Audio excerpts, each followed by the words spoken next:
My name is Madeline Carter, 32 years old, living in San Diego, California.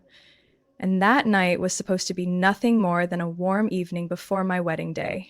But right in the middle of a candlelit dinner and the gentle clinking of wine glasses, my younger sister, Brianna, stood up, placed her hand on her stomach, and whispered, "I'm sorry, but the doctor said I might lose the baby." The whole room froze. My mother screamed. My father dropped his wine glass, and me, I said nothing. Then I stood up, pulled out my phone, and said one sentence. "Should I read the text you sent Caleb out loud, or would you rather confess yourself?" Have you ever been betrayed by your own family at the most important moment of your life? If so, leave a comment below. Hit like and subscribe if you want to know what I did next and why my entire family unraveled in a single night. Because this wasn't just a ruined wedding, this was a web of lies I unknowingly helped build. I grew up in a three-bedroom house in the northern suburbs of San Diego. People always looked at our family and said we seemed so happy. Dad ran a small seafood restaurant, Mom was an elementary school teacher, and their two daughters were smart and well-behaved. But behind that white door and the low bougainvillea-lined fence was a subtle imbalance that only I could feel. I was the oldest. From a young age, I learned how to read adults' faces. I knew when Mom was tired and needed quiet. I knew not to ask Dad for math help when he was deep in restaurant paperwork. I learned to do everything myself, tie my shoes, make dentist appointments, pack my own lunch, and often my sisters too. Brianna was born 4 years after me. From the moment she arrived, she became the center of attention. Light chestnut curls, wide, sparkling eyes, a laugh like summer wind chimes. Every time she cried, the whole house stirred. But when I was silent, no one noticed. When I was in second grade, Mom took Brianna to preschool. That same day, I got a bad grade on a spelling test and waited all evening to show it to her for a signature. But when she came home, all she talked about was how many friends Brianna made, how the teacher said she was adorable, how she finished her snack without dropping a single crumb. I quietly slipped the test back into my folder and forged her signature the next morning. "You're the big sister, you're strong," Mom said that over and over. When I got bullied at school, when I had a high fever but she had to take Brianna to ballet, when I received a Student Excellence Award but there was no celebration, because Brianna sprained her ankle during basketball practice. Dad, he cared about me, but he wasn't good at showing it. Whenever I shared an academic achievement or a dream for the future, he'd nod, say, "Good job, sweetie," and quickly ask if Brianna needed money for dance lessons. The day I got accepted into Yale with a full scholarship, I handed the letter to my parents, trembling, hoping for proud eyes, a tight hug. After a few seconds of skimming, Mom looked up and smiled. "Oh, congratulations, honey. But why choose a school so far away? Also, Brianna's got her performance next week. You'll come home for it, right? Don't miss it." I smiled and nodded, but inside I felt cold. That was the moment I began to realize that no matter what I did, my presence would always be dimmed by the spotlight they saved for Brianna. When Brianna got into a local community college, Mom threw her a backyard party. There were balloons, a 3-layer cake, and a banner across the yard that read, "Congratulations, Brianna, we're so proud of you." I was there too, helping with the food, wiping glasses, pouring drinks. When someone asked what I was doing now, Mom cut in, "She's at Yale, so smart, but it's so far we barely see her." I smiled. I stayed silent. I was used to it. In all our family dynamics, I was the oldest sister who never needed anything. I was the one who watched Brianna when Mom was busy, the one who cleaned the kitchen after every dinner, the one who drove Brianna to tutoring when Dad had a night shift, the one who biked to school when the car broke down and repair money went to Brianna's piano class.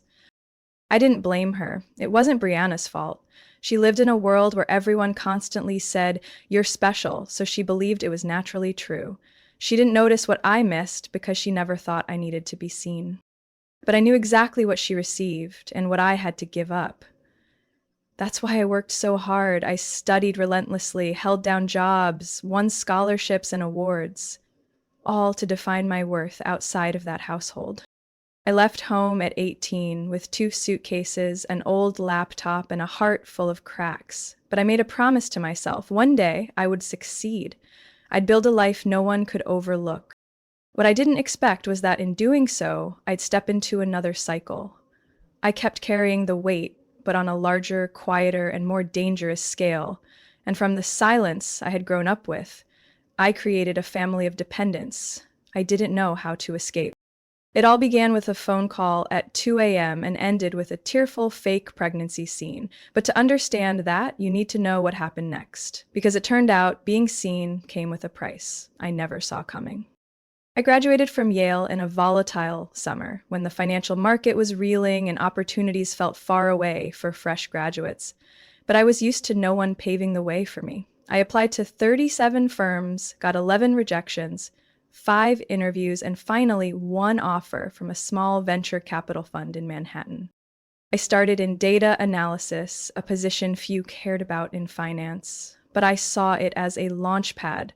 I worked day and night, slept in the office on weekends, learned to read the market like others read children's books. While coworkers took lunch breaks, I stayed in to build cash flow models. While they dined out, I stayed late listening to my boss recount failed investments like they were gospel.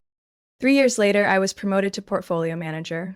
2 more years, I moved to a new firm, built a client network, and earned a solid reputation.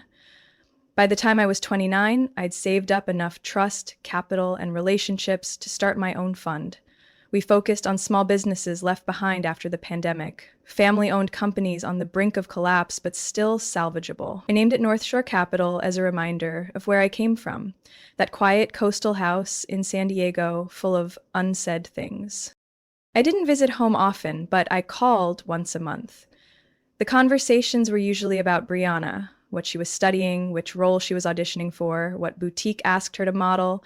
I listened, smiled, threw in a few questions to seem interested. But something in Mom's voice always felt off. Then one night, when the clock on my phone hit 2 a.m., I got a call from Mom that jolted me upright. Her voice was hoarse, her breathing ragged like she'd been running. "Madeline, are you busy? I'm sorry for calling this late, but we're about to lose the house." I sat straight up, heart pounding. "What? What do you mean?" "Your father didn't want you to know," she choked. "But since the COVID lockdown, the restaurants barely had customers. We've sold almost everything we could, taken loans, asked for assistance, but the bank just sent a notice. They'll seize the house in 3 weeks if we don't pay." I felt a shock run down my spine. Images of the old kitchen, the lemon tree in the yard, the couch where Mom read books, all came flooding back. That house wasn't just where I grew up. It was proof of every sacrifice I'd quietly swallowed. I didn't ask anything else. I just said softly, "Let me take care of it." The next morning, I met with my financial and legal advisors. I wanted to help, but I didn't want anyone to know. I couldn't face Dad's half-hearted gratitude or Mom's overwhelming praise. And more than anything, I didn't want Brianna to know I could erase the family's debt in one stroke. I was done being compared every time I walked through that door. With my team, I created a hidden support system. I used a Delaware-based holding company as a shell to launch a post-pandemic housing relief fund in the name of an anonymous donor. Through it, I paid off the remaining debt and arranged a low-interest refinancing plan to help my parents keep the house with manageable payments over the coming years. I didn't stop there. I saw Dad's restaurant needed restructuring. I hired a consulting group posing as customers to assess the place, then offered a local business recovery grant that included cash support and a complete guide for marketing and cash flow management. Dad received the grant 3 weeks later. Everything was handled neatly and on time. My family avoided losing the house without ever knowing I was the one behind it. Around that same time, Brianna dropped out of school. She called my mom just as the foundation had finished its first round of disbursements. I didn't know the full details, only that my mom called me afterward, her voice tired and uncertain. "Brianna says school isn't for her. She wants to move to Los Angeles to pursue acting. What do you think?" I bit my lip. "What do you think, Mom?" "I don't want to stop her, but I'm scared. She doesn't have anything stable yet, but who knows? Maybe she'll make it big. I gave a short laugh. I'd heard that line from my mom my entire life. Not long after, Brianna moved to Los Angeles. She rented a small apartment in West Hollywood and started posting on social media. Sunny brunches on patios, mirror selfies at the yoga studio, unnamed casting calls with indie directors. She was still beautiful, still magnetic, still the Brianna my parents always bragged about. And me? I continued to stay behind the scenes. But I didn't realize that not stopping there was the first step in a very big mistake. I thought I was helping.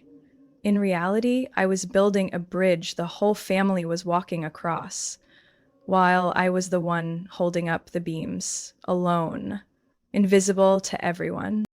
I still remember that tightness in my throat as I sat in my 31st floor office, staring out the glass window at the Hudson River glowing under the late afternoon sun, feeling heavier than I had in years.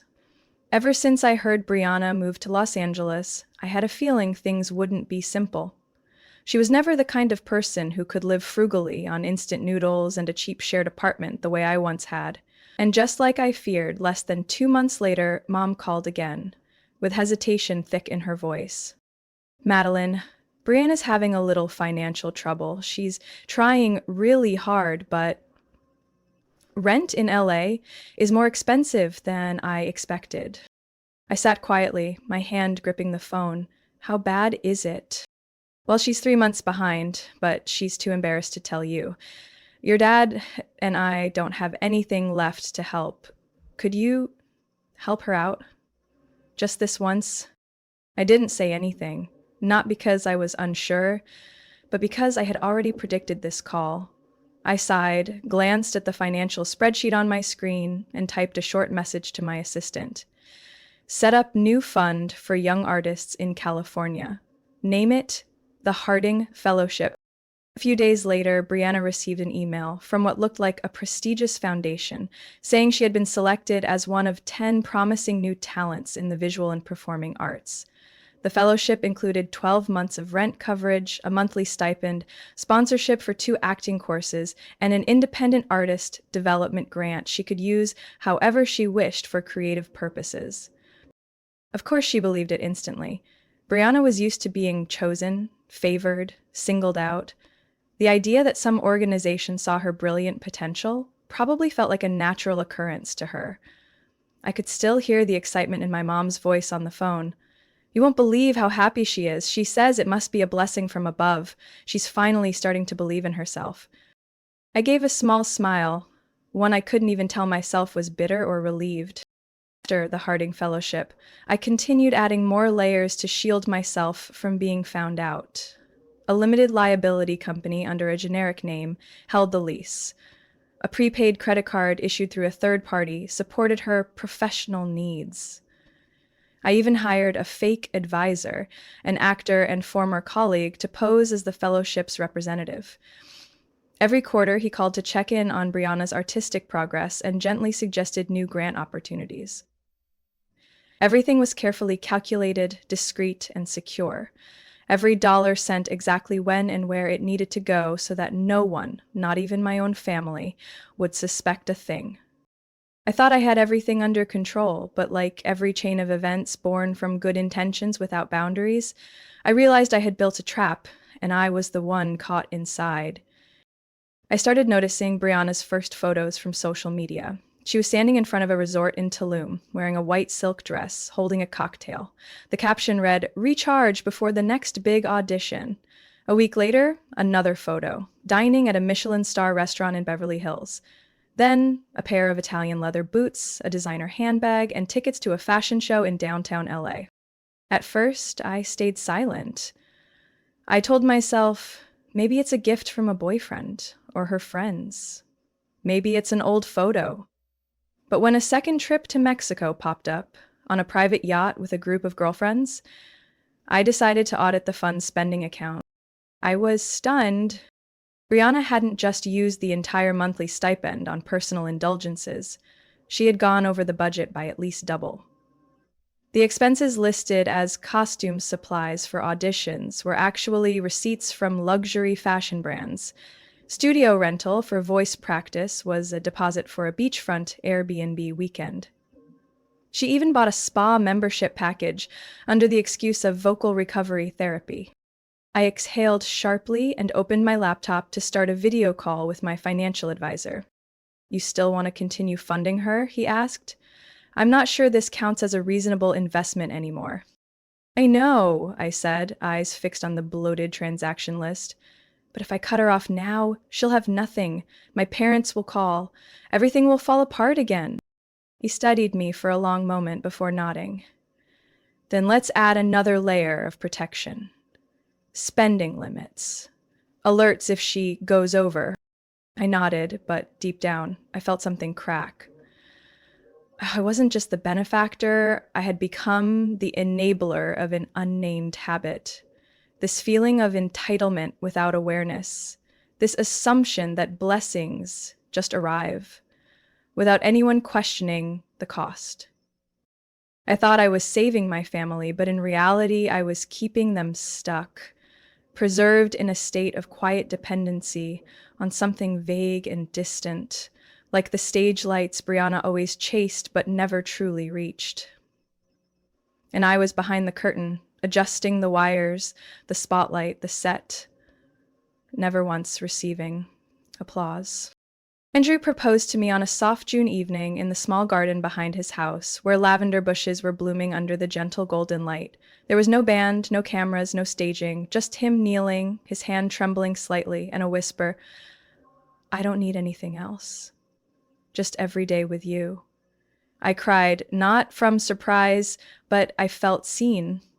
Not as the accomplished woman, not as the older sister, but as myself.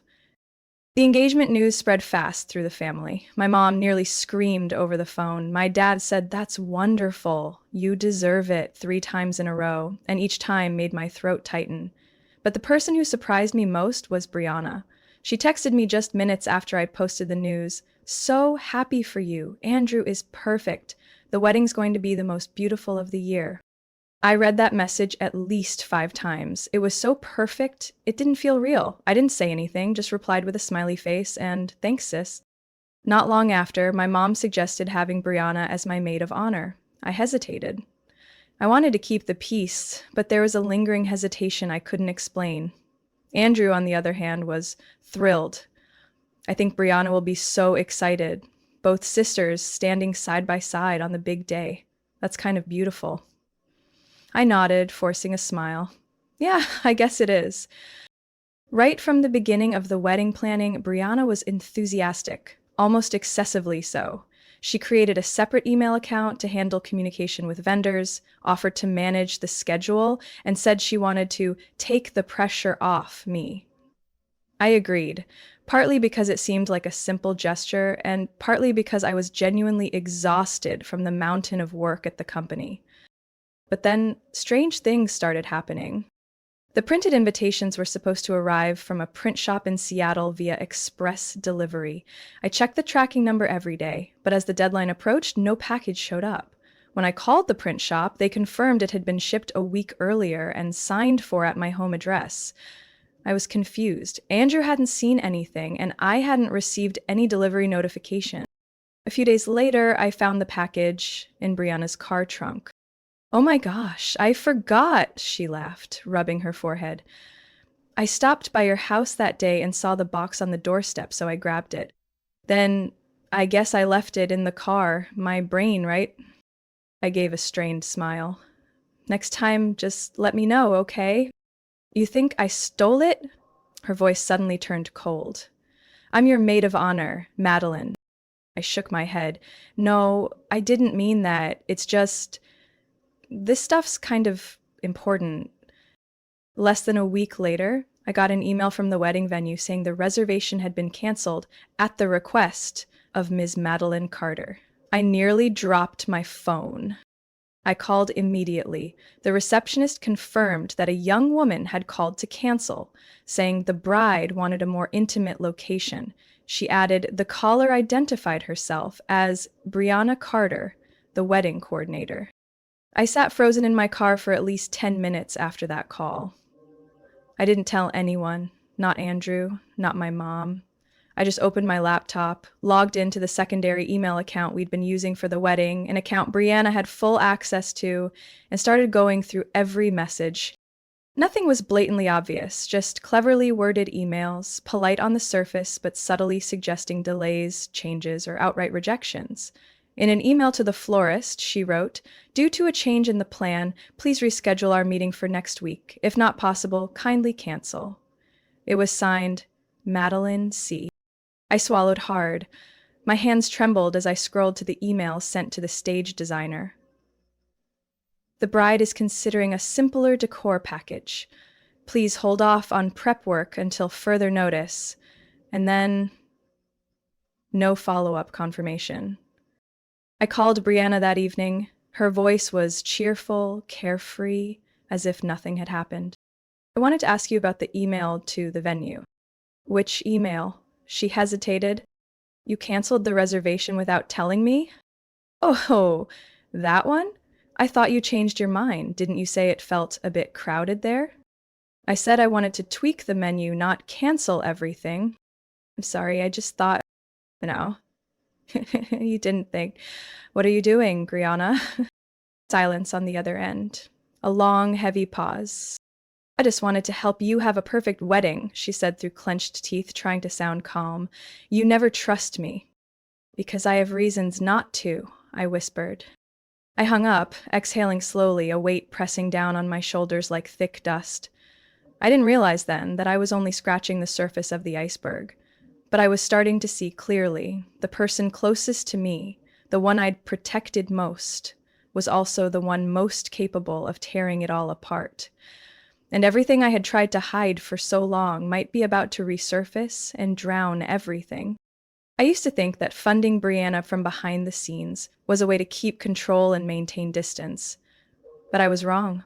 The more I sheltered her, the more entitled she became.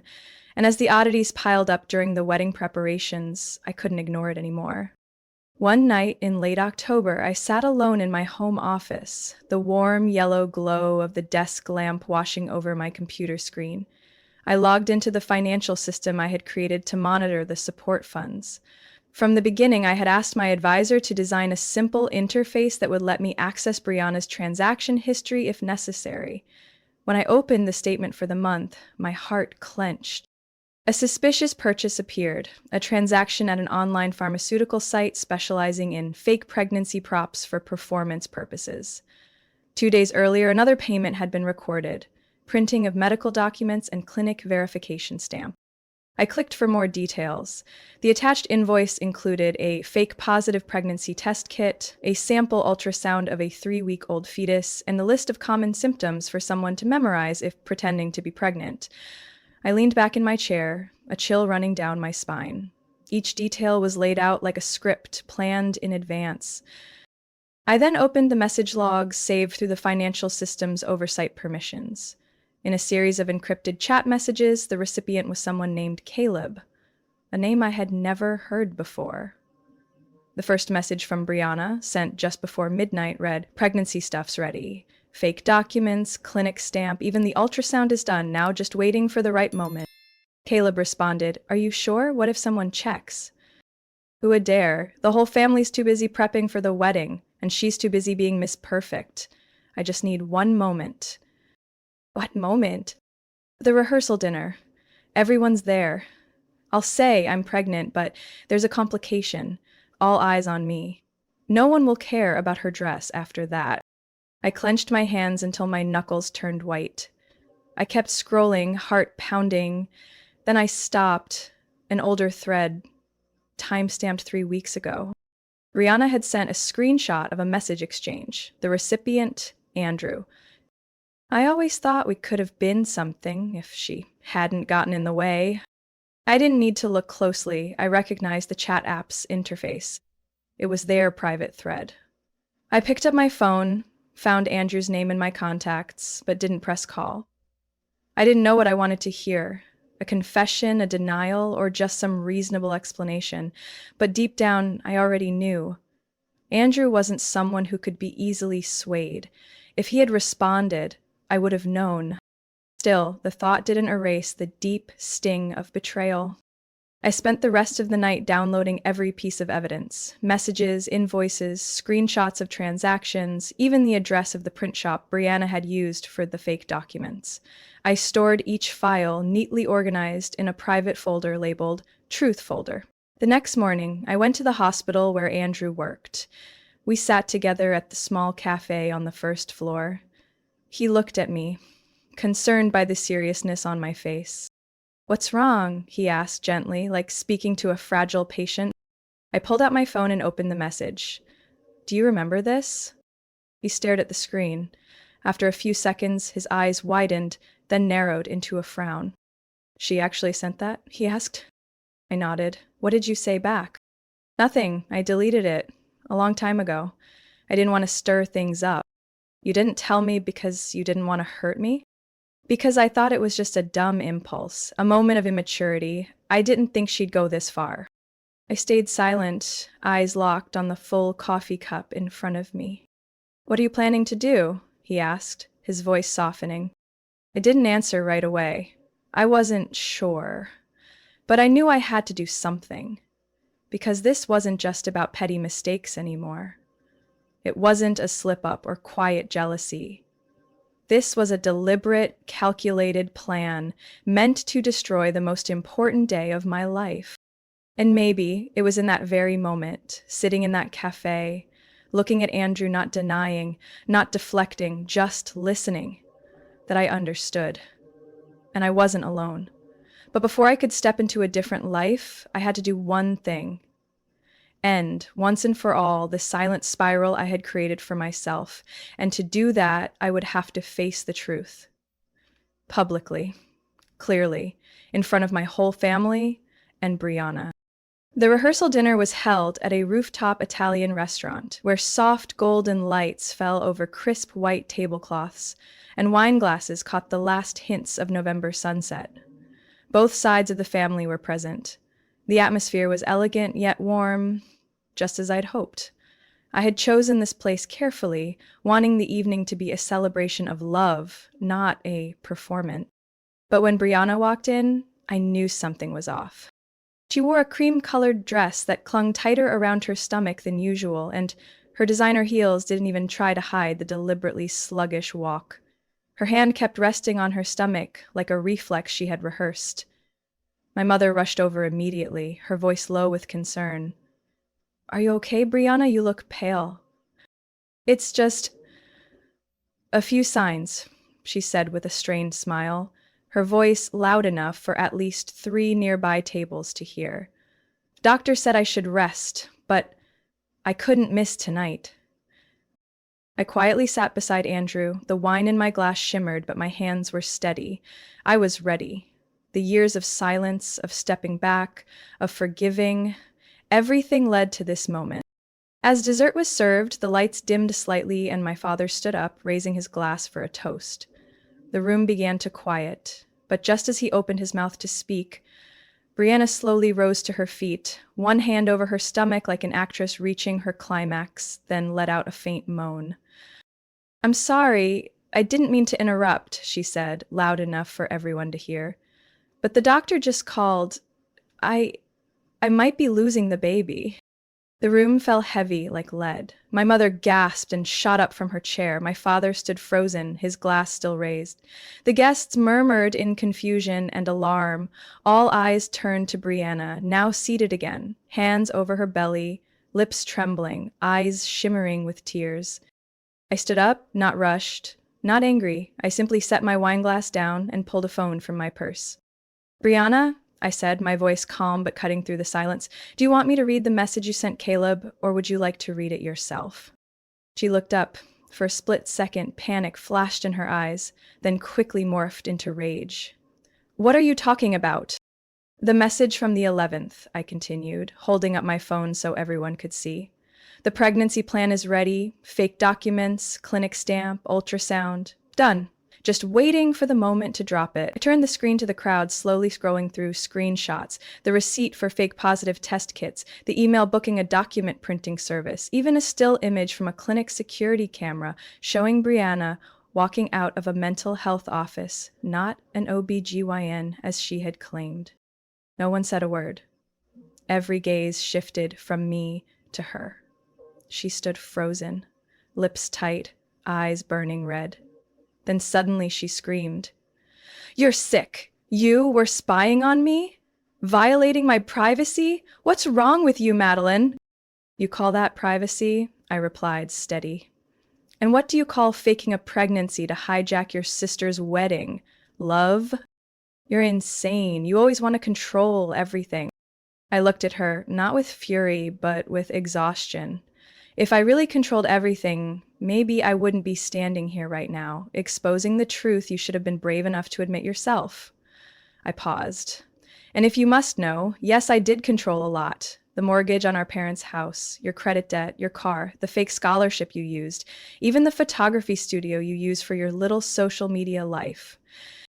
My mother let out a sharp exhale and nearly collapsed into her seat. My father turned pale. Andrew rose and stepped toward me, placing a firm, steady hand on my shoulder. I pulled out a folder I had prepared.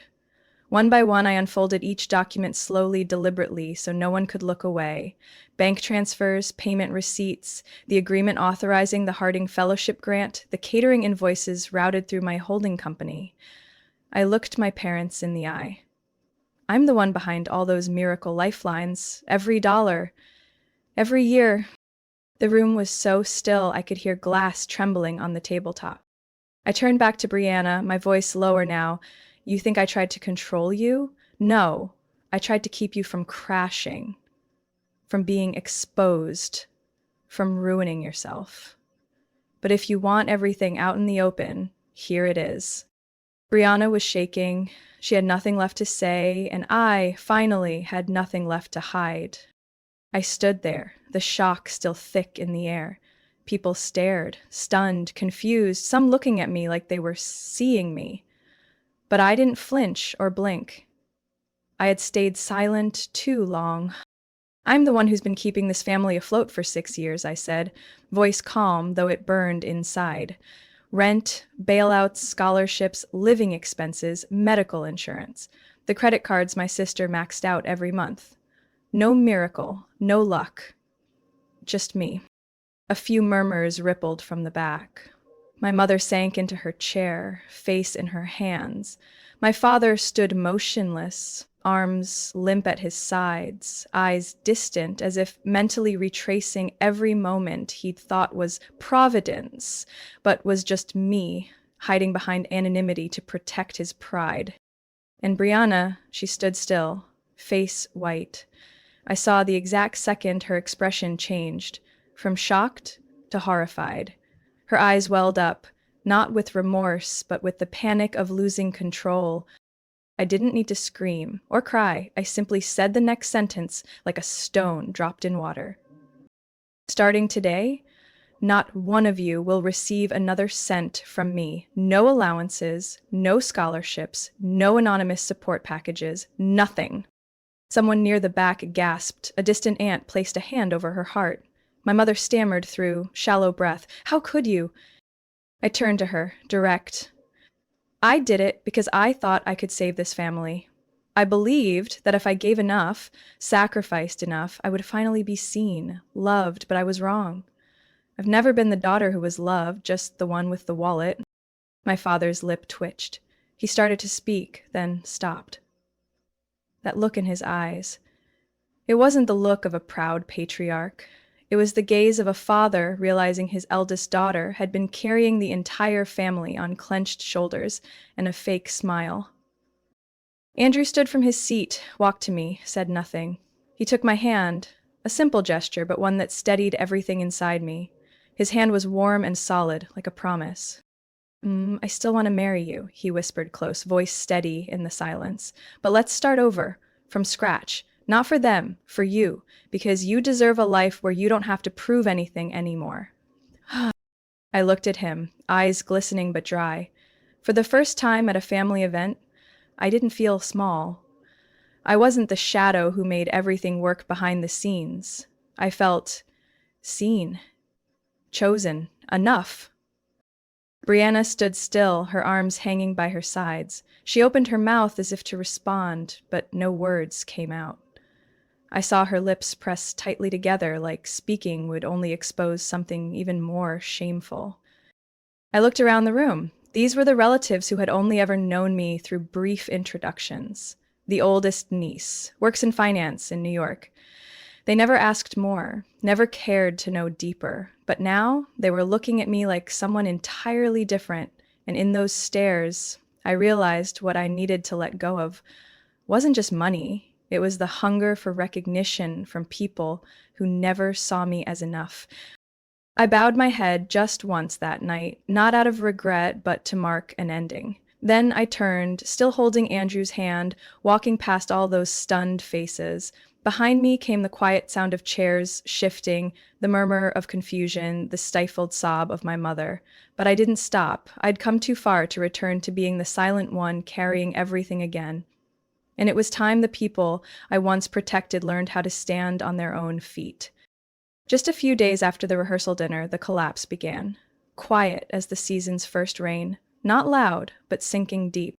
I no longer received calls from my mother, no more texts asking if I was eating well or sleeping enough, no more signs of family presence. Everything went silent, as if I had never existed. But I knew what was happening. I heard it from Claire, my old high school friend who still lived in the neighborhood and occasionally sent me pictures of her neighbor's new puppy or blooming rose bushes. This time, her message was different. I don't know if I should say anything, but I think your family's house is up for foreclosure? I froze. Even though I had expected it, the words still stung like salt on an open wound. Then came the next texts. Your mom sold the pearl necklace, the one she always wore to church. Brianna, I saw her working the night shift at the fast food place near us. She's lost weight. Her eyes look like she hasn't slept in days. I didn't reply. I just sat there in my living room, where the soft glow of yellow lamps lit the polished wooden floors, one hand resting on a cup of tea gone cold. In my mind, I pictured my mother, the woman who once counted every penny, now removing earrings from a jewelry box just to afford a meal. I didn't feel joy or vindication, just a heavy, wordless silence. I didn't call, didn't interfere, didn't send money. I kept my distance, just as I had promised. But every night, after Andrew was asleep, I still pulled up the local news listings, searching for names in foreclosure notices, scanning classifieds for old jewelry sales. I wasn't watching to rush in and rescue them, it's just I couldn't turn away completely. 2 weeks later, on a quiet Sunday afternoon, I heard the doorbell. I had been reviewing the financial plan for a community project when it rang a second time. When I opened the door, I thought I was looking at a different version of my sister, a Brianna I didn't recognize. No makeup, no tight dress, no high heels. She wore an old hoodie, faded jeans, hollow eyes, and her hair was tied back messily. Can we talk for a bit? Her voice was as thin as a thread. I nodded and stepped aside. Brianna walked in, standing stiffly in the living room, like she didn't dare sit down. She glanced around, her eyes landing on the bookshelf where a photo of Andrew and me from our fall trip to Vermont still sat. It's beautiful, she said quietly, avoiding my eyes. Have a seat, I said, pointing to the chair. She sat down, hands clasped tightly, back stiff like a student about to be disciplined. I sat across from her, waiting in silence. She swallowed hard, then began. I got kicked out of my apartment last week. The landlord posted the notice on the door. They kept the deposit because I was 3 months behind. I tried asking to stay with a few old friends, but they didn't say it outright, but I could tell they weren't comfortable. I just nodded lightly, not interrupting. She went on. I got a job at a 24/7 sandwich shop. Started on evening shifts, then got moved to overnights because no one else wanted them. I mopped the floors, cleaned the bathrooms, toast the bread, everything. Some days my hands blister from the heat. She held up her palm, small calluses catching the light. I looked, but didn't react. She continued, her voice starting to shake. I've never done anything where I had to stand for 8 hours straight, but it feels strange. Lighter, lighter than when I was handed everything. I don't have to make up stories, don't have to pretend to be perfect. I don't have to sneak money from mom's purse or wait for another scholarship package to magically show up. I looked into her eyes. They didn't shine with performance anymore. They looked tired, honest, and slightly unsure. Something I'd never seen in Brianna before. For the first time in my life, she said slowly, I feel real. Even if it's just a few minutes after washing up in the break room, sitting there with a cheap drink, thinking, this is money I earned. No one had to be humiliated for it. No one paid it for me. I still didn't say anything.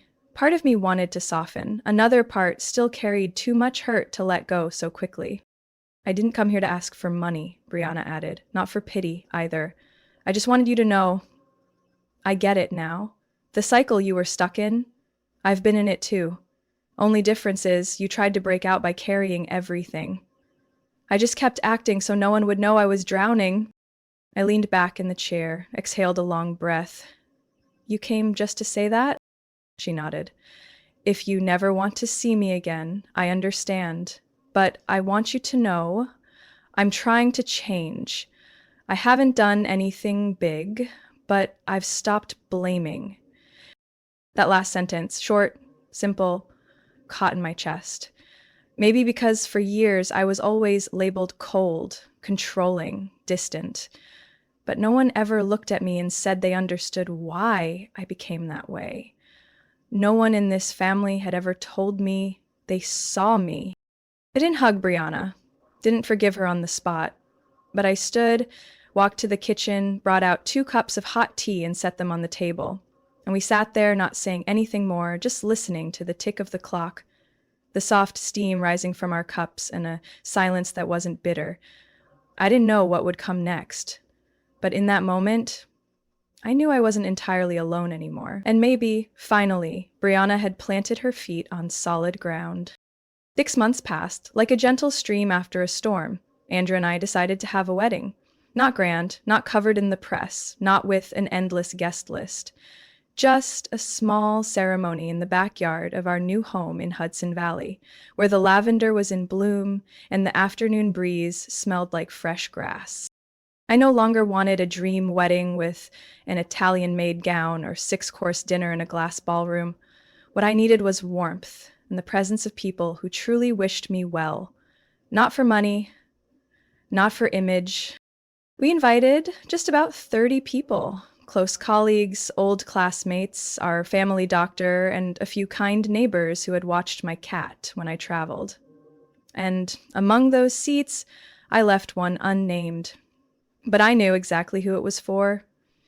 That morning, I sat alone on the porch steps, wrapped in a pale robe, a cup of coffee in hand. The sound of wheels on gravel caught my attention, and when I looked up, Brianna was stepping off a long-distance bus. She carried a small cloth bag, her hair tied neatly, no heavy makeup, no tight dress or heels. Just Brianna, with eyes that now held both humility and dignity. She walked up quietly, waving gently. Do you still have that empty seat? I didn't answer. I just pointed toward the small room to the left where I had already laid out a simple dress, a wooden comb, and a box of hair clips. By the time guests arrived, I saw Brianna standing quietly at the back row. She didn't push her way to the front, didn't try to be a bridesmaid, didn't draw attention, but in her hand was a folder. After the ring exchange, as the reception eased into a warm and gentle atmosphere, Brianna walked up to me and quietly placed the folder on the table. I know you're busy, she said softly, but if you ever have a free moment, could you take a look at this for me? I looked down. It was a proposal for a small flower shop on a corner in Brooklyn. There wasn't a single request for funding, no appendix asking for investment, just detailed planning. from rent estimates and projected break-even dates to peak season supply strategies and a list of floral arrangement classes she had taken over the past 6 months. I looked at Brianna, surprised. You did all of this? She nodded, lips pressed tight like she was bracing for rejection. I'm not asking you for money, I just want you to see me as someone truly trying. I nodded, gently folding the plan and placing it to the side. I won't be able to read it tonight, but I will tomorrow morning. As the reception moved into the toast portion, some of my closest friends stood up. One shared college memories, another read a poem. Someone even sang a few bars from my favorite song. I thought that would be the end of it. Then, unexpectedly, Brianna asked for the microphone. None of us knew what she had prepared. No one stopped her. I saw Andrew glance at me as if to check I was okay. I gave him a small nod. Brianna stood, her hands slightly trembling, voice lower than usual. Madeline, I'm not here to cause a scene or to ask for forgiveness. I just want to say something. Something I should have said a long time ago. She paused, taking a breath. You've always been someone I admired and envied. I grew up in comfort and never once thought about what it cost you to keep this family from falling apart. I used to see your success as pressure, but now I understand it was proof of a resilience I couldn't even imagine. The room fell silent. All eyes were on Brianna. I can't undo the harm I caused, but I'm learning how to become a better version of myself, not to earn your forgiveness, but so I can live without shame when I think of you. I felt the sting of tears well up, not from pain, but from a sense of release. That apology hadn't come wrapped in a speech or a gift. It came in humility, in action, and in a voice no longer pretending. I stood up and walked over to embrace my sister. No one clapped, there was no need. Because in that moment, surrounded by blooming lavender and the golden light of a late afternoon, my heart was being stitched back together again, in the quietest, most ordinary way. And I realized family isn't always what you're born into. Sometimes it's what you choose to rebuild, starting with truth and forgiveness at the right time. Life isn't always fair, and sometimes the ones closest to us inflict the deepest wounds. But in those broken places, we learn to draw boundaries, to live honestly, and to forgive when the other person truly turns back. What about you? Have you ever had to choose between holding on to family or protecting your own peace? Do you believe people can truly change if given the right moment? Feel free to share your thoughts in the comments. I would truly love to hear your stories. If today's story touched something in your heart, don't forget to follow the channel so you won't miss the next stories about family, about those turning points in life where every choice leaves a deeper mark than we think. Thank you for listening. I'll see you in the next story.